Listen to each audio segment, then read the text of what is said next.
Hi, you're watching India Today Global with me, Shita Mitra, and today I have a principal correspondent with me, Shashank Mattu. So now we're going to discuss the tensions that are rising between two neighbors, India and Bangladesh. Both the countries exchanged diplomatic protests recently over the border fencing issues.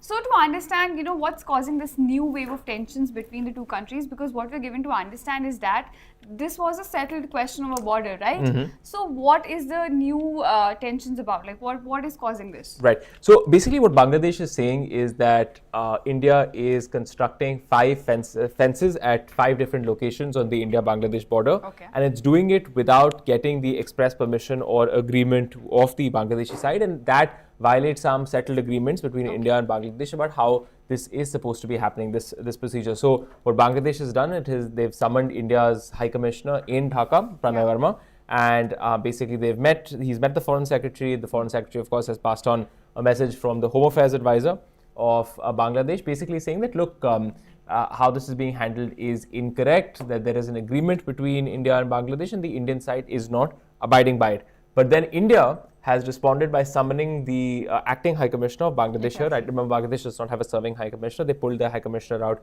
in around October. And since then, they've been represented by the acting High Commissioner, Mohammad Nurul Islam. He was summoned by the Indian Ministry of External Affairs. And they said that, look, we are abiding by all the agreements that we have between India and Bangladesh. Agreement has been sought in the past. And so India is absolutely working in conjunction and in accordance with the procedures that India and Bangladesh have already laid out. But again, this is one of those many issues where India and Bangladesh and the new interim government in Bangladesh just do not seem to see eye to eye. In fact, the Home Affairs Advisor of the Bangladesh government, remember when we say Home Affairs Advisor, we essentially mean the acting Home Minister. In the same way that, for example, Mohammed Yunus is the Chief Advisor, but he is effectively the leader of the interim government. And the Home Affairs Advisor seemed to suggest that all of this was because of unequal agreements that were negotiated between India and Bangladesh during the tenure of Sheikh Hasina. So the interim government trying to somehow insinuate that Sheikh Hasina made concessions to India that any other Bangladeshi government would not have because she was close to India. So he's making a political point back at home, but that raises some concerns about whether the interim government is going to try to renegotiate certain border protocols, make some changes. But right now, early days yet, but we do know that both sides have summoned each other's envoys, and of course there is a disagreement on the border issue. Shashank, you mentioned Sheikh Hasina, and what we have seen is that ever since her ouster from Bangladesh, we are witnessing a pattern between the two countries. Time and again an issue comes up, either Yunus government raises it or Indian government raises it, and ties between the two countries have been strained. Right. So how do you assess India and Bangladesh ties right now? I mean, they're definitely strained, right? And I think that, one of the things that always stuck out to me personally was when in December, when the 1971 war, the Vijay Diwas tweet was put out by the Prime Minister of India. And of course, he made the tweet that he regularly does about, the bravery of Indian forces and so on and so forth. And then Bangladesh's Ministry of Foreign Affairs then responded, put out a long tweet about history and so on and so forth. And so people in Bangladesh seem to suggest that, India was perhaps taking all the credit for the victory, not mentioning Mukti Bahini forces. And of course, this is sensitive in Bangladesh, right? Because there's a country that is in South Asia that is sensitive about its history as well. It does not want this impression that India essentially handed Bangladesh its independence. They also fought for it. There was a Mukti Bahini. Of course, lots of people resisted the Pakistani government and so on and so forth. And so there are some tensions. But, the Prime Minister, like I said, had made tweets like this in the past as well, just extolling the bravery of Indian forces, and it had never become a problem in the past. But today, in December 2024, it became an issue. The Bangladesh Foreign Ministry put out a long post about history and the 1971 war and so on and so forth, which many people saw as a response to what the Indian Prime Minister was saying. And I just wanted to make that point about. I'm telling you the story, but just to underscore why.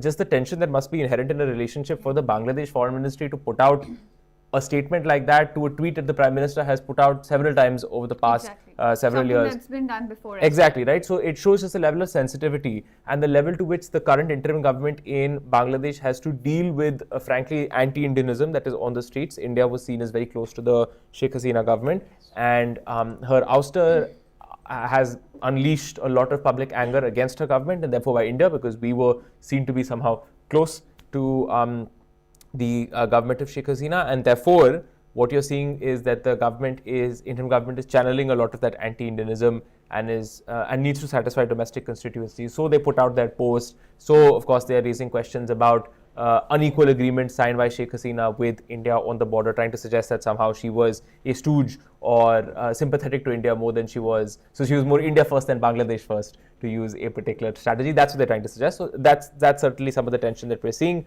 that is being caused really, I think, because of these domestic tensions in Bangladesh about India's role and what sort of relationship they should have with India. All right, coming back to the border question, that has basically been the root cause of the tensions that we're seeing now.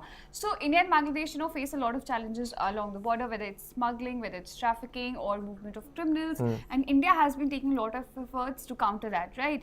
So how do you see that, Bangladesh coming out and saying that India has not been basically complying with the agreements that it signed with Bangladesh? How do you see those developments impacting India's efforts along the border? Right. I think also, one thing that I should point out also is that there has been a recent killing of a Bangladeshi civilian and an individual on the India-Bangladesh border, and of course, some people suggesting that I think this is the point that Bangladesh has been raising. India's, actions along the border have been causing tensions in the region. That's Bangladesh's viewpoint, that this killing, someone has been killed. Of course, Bangladesh is saying that the BSF has killed this individual, and this has caused a lot of tensions between India and Bangladesh in the past. So that's also something that could be a trigger for the Bangladeshi side, sort of suggesting that India is taking advantage of these agreements, and of course, because when people are killed on the India-Bangladesh border, it causes significant unpopularity for India.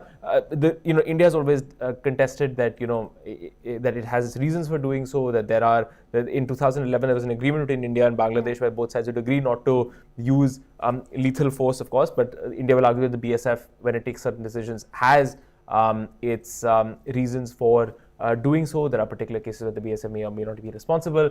It's a complex question from the Indian perspective, but whenever issues like this happen and someone blames the BSF, then it becomes domestically unpopular for India, for Bangladesh back at home, and then they feel the need to push back. So all of this may be coming from this recent death on the border as well. But you were asking about what specifically Bangladesh is saying. Well, the Indian side, and we've seen some reporting of this already come out, which is that several sources in the BSF are talking to the media and saying that, look, for example, in one of the places, Malda, which is of course on the India-Bangladesh border, there is a border fence. There is about 200 kilometers of border between India and Bangladesh, and some part of it is fenced, some part of it is not.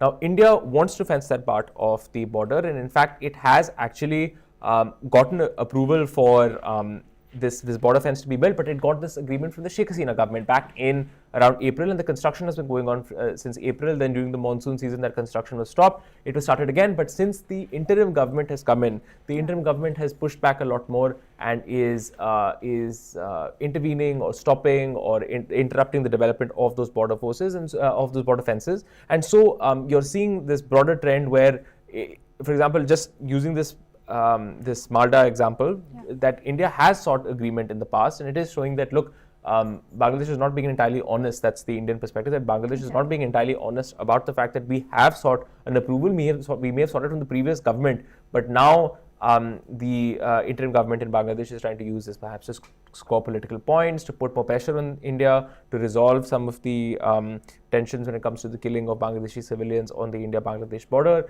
And because of that, they're trying to suggest that India is not adhering to a lot of those agreements, but India actually is pushing back on that. They're saying very clearly that, look, there are agreements, we have played by those agreements, because you have some sort of political agenda to settle at home. There's been a change in government, exactly. You are trying to suggest that we're not following those agreements, but like with for example, with the Malda border fence, that agreement is already taken, but from the Hasina government, and so now India is a little confused by why this issue is coming up again, and the only answer for them is there's a political game to be played in Bangladesh. Exactly. A lot of this has to do with how the political calculation has been going on within Bangladesh. Now let's come to Sheikh Hasina. So we have seen that Bangladesh sent an extradition request for her. An arrest warrant has also been issued against her. And India has acknowledged that it has received a statement from Bangladesh. How do you see that playing out further? Do you think India will extradite Sheikh Hasina? I think it's very unlikely that India will, because I think that what has already come out in some of the writing about this is that there are of course agreements between India and Bangladesh on extradition and so on and so forth. But political extradition, that is, for example, someone who is a political refugee and has fled, for example, there are exceptions to that, and it doesn't cover a political extradition. So I don't see India extraditing a leader like Sheikh Hasina, not just because of course, the personal relationship that India has with Sheikh Hasina, and we do have a personal relationship. It would be wrong to suggest that that does not play into the government of Prime Minister Modi's thinking about this issue. But that is a factor. That is absolutely a factor, because India has those relationships. You never know, Sheikh Hasina and the Awami League may come back in some shape or form, and of course then that does not look good, because politics moves in cycles. The Awami League is still a large party in Bangladesh. You could make a bad situation worse by then sending her back and exposing her to whatever would then happen in Bangladesh. So I think that not only do the legal agreements not provide for it between for political extradition, which makes Sheikh Hasina's extradition unlikely. There's a personal relationship. She's been a close Indian ally for 15 years. I think that so far it is very clear that the two sides would like this not to be a massive issue, but Bangladesh has relayed, we know, a note verbal. They have asked for the extradition of Sheikh Hasina. The Bangladeshi court has also said that she must be produced in the country. And yes, her continued presence in India may be a challenge for India when it comes to its broader image among the Bangladeshi general public, as it may again solidify that view that India is on Sheikh Hasina's side, India has propped her up, and so on and so forth. So it does play into those narratives. We have to be realistic about that. But at the same time, I don't see either legally there being a ground for it, or India, even on the basis of the close relationship that India has had for the last 15 years with her, I don't think that sort of extradition is going to happen. All right. My last question to you is, cordial ties between India and Bangladesh, how crucial do you think they are for South Asia at large? Right. No, I think it's an extraordinarily important relationship. I think that one of the big successes of the last 10 to 15 years in Indian foreign policy was recovering that relationship with Bangladesh. Remember, things have not always been easy. The 70s, 80s, 90s were very difficult times, and the 2000s were very difficult times for the India-Bangladesh relationship. At times, there was the question of militant groups like Alpha, of course, using Bangladesh and having relationships with insurgents in the northeast, using Bangladesh as a base, using it to acquire support. There were questions about Bangladesh's relationship with Pakistan. There were broader suspicions in Bangladesh about India's role more generally. There were outstanding issues about water sharing as well as enclaves. Remember that India and Bangladesh used to have these pockets of territories. So pockets of Bangladeshi territory used to be in India, exactly, and pockets of Indian territory used to be in Bangladesh. That was a concern for a very long time. Over the last 15 years, really a lot of those issues have been systematically hammered out. You've had the land boundary agreement in 2015 that took away the enclaves issue. You had a border protocol agreement that solidified how the two sides would manage the borders. That became slightly more manageable. You've had some river sharing agreements, not as many as Bangladesh would want, but still some progress on that issue. The economic relationship between the two countries has taken off. They've revived economic connectivity links like railways, for example, that were closed since really the 1965 war. After 60 years, a lot of those rail links between India and Bangladesh were reopened. So, and the political relationship improved a lot. Sheikh Hasina extradited a lot of militants to India and brought them here and allowed them to come here to face justice, which a lot of governments did not do. So there was a lot of, I think previous governments, there was a sense of mischief. There was a sense of that they were playing with militants and using it as a tool to leverage India to make certain foreign policy concessions and so on and so forth. That disappeared to some degree with Sheikh Hasina. And I think broadly, she was also the kind of leader that India saw as more secular. Not, of course, secularism is a spectrum in Bangladeshi politics. Not like she abjured the use of Islam in her politics, but she was generally seen as more secular, someone who turbocharged Bangladesh's economic development, someone who was willing to protect the interests of minorities and not ally too closely with Islamic parties like the Jamaat-e-Islami. Not that she didn't have some of those alliances, but that she was relatively better. Everything is relative on those questions. So I think it was hard to look at any particular part of the India-Bangladesh relationship and say that okay, no, this hasn't improved. A lot of things really improved those 15 years. And a lot of efforts went into that. Exactly, right? And the political relationship between Sheikh Hasina and Prime Minister Narendra Modi was also strong. So really on every single front, the India-Bangladesh relationship had fired, was doing well, connectivity, security, defense, so on and so forth. And I think that now India is left with that challenge of managing a lot of these tensions, because a lot of those questions have now been reopened. If you are now suggesting that the border agreements are unequal, then you have a problem on the border, which you thought you had more or less had a decent handle on. If you have people questioning the logic of connectivity agreements, then the question is, okay, because if the view is that, oh, India wants to dominate our economy, which was the view in Bangladesh for a very long time, and therefore it wants these connectivity agreements, then a lot of Indian investments in those regards become difficult. Exactly, will come into question. Exactly, and then Bangladesh's relationship with Pakistan, the interim government's policy towards Hindu minorities, because let's be frank, that also has a political repercussion here in India. So a lot of those questions now by the interim government have been opened up, questions that we thought we had under lock and key and were relatively settled. And that's where a lot of this tension is coming from, which is that India is uncertain about how the interim government is going to handle these questions. The interim government is really responding to a lot of anti-Indianism on the streets in Bangladesh, and so which is why I really think that things are going to. I think the interim government is more certain on how they want to, proceed with these questions. So I think that that's the problem. I think that the problem is that we are likely to see things are going to get worse before they get better, because I still don't see.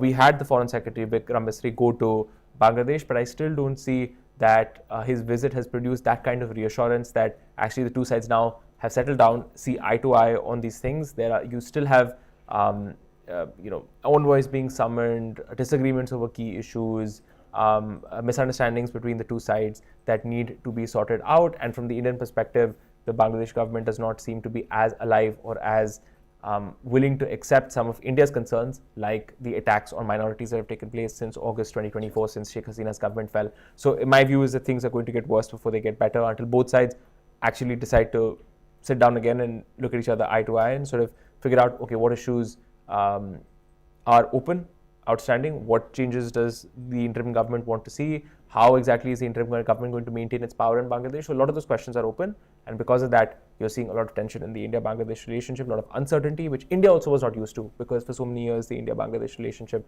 was relatively stable. So I think that, like I said, some more tension I think to come, and then we'll have to see whether the relationship stabilizes. Well, thank you so much for summarizing all of the tensions that are rising between India and Bangladesh. And of course, there are few issues such as border agreements, Sheikh Hasina's extradition, attacks against minorities in Bangladesh, and economic agreements, and now, of course, a border dispute. So these issues remain, which India and Bangladesh will have to tackle in order to improve their ties and understand that how crucial the ties between the two countries are, not just for themselves, but also for the region at large. Thank you so much for watching this. Stay tuned to India Today Global, where we simplify geopolitics for you.